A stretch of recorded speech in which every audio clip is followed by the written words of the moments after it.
নমস্কার বন্ধুরা, বাজারে যোগানের অভাবে ইতিমধ্যেই আলুর দাম বস্তা পিছু গড়ে 150 থেকে 200 টাকা বেড়েছে। এক বস্তা আলুর দাম 1250 থেকে 1300 টাকা। সঙ্গে হিমঘর থেকে বাজারে নিয়ে যাওয়ার খরচ বাবদ 450 টাকা অতিরিক্ত লাগছে। দাম আরো বাড়লে সেটা আর সাধারণের সাধ্যের মধ্যে থাকবে না। ব্যবসায়ীদের ধর্মঘটের কারণে বাজারে আলুর অকাল। চন্দ্রমুখী আলু প্রায় মিলছে না বললেই চলে। কোথাও কোথাও জ্যোতি আলু পাওয়া যাচ্ছে বটে, তবে তা কিনতে চড়া দাম দিতে হচ্ছে। দাম দিয়েও ভালো আলু পাচ্ছেন না অনেকেই। আলু নিয়ে চরম সংকট দেখা দিয়েছে। এবার অনির্দিষ্টকালের জন্য ধর্মঘট ডেকেছেন আলু ব্যবসায়ীরা। বাজারে তাই যোগান নিয়ে টানাটানি চলছে। যোগান না বাড়লে রীতিমতো অগ্নিমূল্য হতে পারে আলু, তা আশঙ্কা করা হচ্ছে। আর পশ্চিমবঙ্গ প্রগতিশীল আলু ব্যবসায়ী সমিতির ধর্মঘটে ব্যাপক প্রভাব পড়তে চলেছে। তবে আজকে ধর্মঘটে সামিল হননি সিঙ্গুর ও হরিপালের আলু ব্যবসায়ীরা। এই আবহে বিধানসভায় মন্ত্রিসভার বৈঠকে আলু নিয়ে কড়া নির্দেশ দিলেন বাংলার মুখ্যমন্ত্রী মমতা বন্দ্যোপাধ্যায়। অনির্দিষ্টকালের জন্য এই ধর্মঘটের ডাক দেওয়ার কথা কানে গিয়েছে মুখ্যমন্ত্রীর। আলুর দাম ঊর্ধ্বমুখী হয়ে গিয়েছে, আর তাতেই চাপে পড়েছেন মধ্যবিত্ত মানুষজন।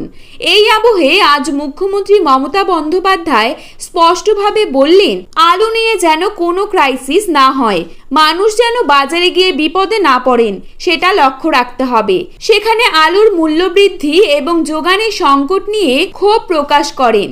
তারপর মুখ্যমন্ত্রীর স্পষ্ট নির্দেশ, যতক্ষণ না দাম কমছে ততক্ষণ ভিন রাজ্যে আলু রপ্তানি করা যাবে না। মুখ্যমন্ত্রীর নির্দেশে যখন আলুর দাম কমাতে তৎপর রাজ্য সরকার, তখন অনির্দিষ্টকালের জন্য ধর্মঘটের ডাক দিয়েছে আলু ব্যবসায়ী সমিতি। মঙ্গলবার আলু প্রতি ক্ষেত্রেই কিলো দরে অনেকটাই বেড়েছে। 45 থেকে 50 টাকা কিলো দরে আলু বিক্রি করা হচ্ছে। খুচরো ব্যবসায়ীর কাছে যে আলু মজুদ আছে সেই আলু এবার চড়া দামে বিক্রি করা হবে। তাতে বিপাকে পড়বেন ক্রেতারা। রাজ্যের মন্ত্রী বেচারাম মান্না বলেন, সরকারি নির্দেশিকা দেওয়া হয়েছে।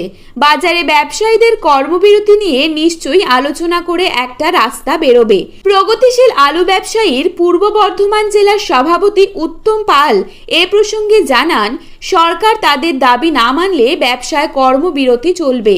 ব্যবসায়ীদের দাবি না মানলে ধর্মঘট চলতেই থাকবে। কলকাতার বাজারের হাল বেশ খারাপ। ধর্মঘটের প্রভাব পড়েছে পশ্চিম মেদিনীপুরের বাজারেও। অনেক বাজারে আলু পাওয়াই যাচ্ছে না। ধর্মঘটের প্রভাব পড়েছে হুগলিতেও। যোগান কম থাকায় একদিনেই আলুর দাম বাড়িয়ে দেওয়া হয়েছে। আলুর দাম চড়া পশ্চিম বর্ধমানেও। আসানসোল থেকে রাজ্যের বাইরে আলু নিয়ে যেতে দেওয়া হচ্ছে না। ঝাড়খণ্ড সীমান্তবর্তী এলাকায় ডুবুরডিহি চেকপোস্টে নজরদারি চলছে। আলু ভর্তি ট্রাক ঝাড়খণ্ড বা বিহারের দিকে যেতে চাইলে সেগুলিকে ফিরিয়ে দেওয়া হচ্ছে। এই সব কিছুর পরেও কোনোভাবেই ব্যবসায়ী সমিতি তাদের ধর্মঘট থেকে সরাবে না। সরবে না। তাই রাজ্য সরকার কি স্টেপ নেয় তার দিকেই তাকিয়ে সবাই। পরবর্তী আপডেটটি পেতে অবশ্যই চ্যানেলটিকে সাবস্ক্রাইব করে পাশে থাকবেন। ধন্যবাদ।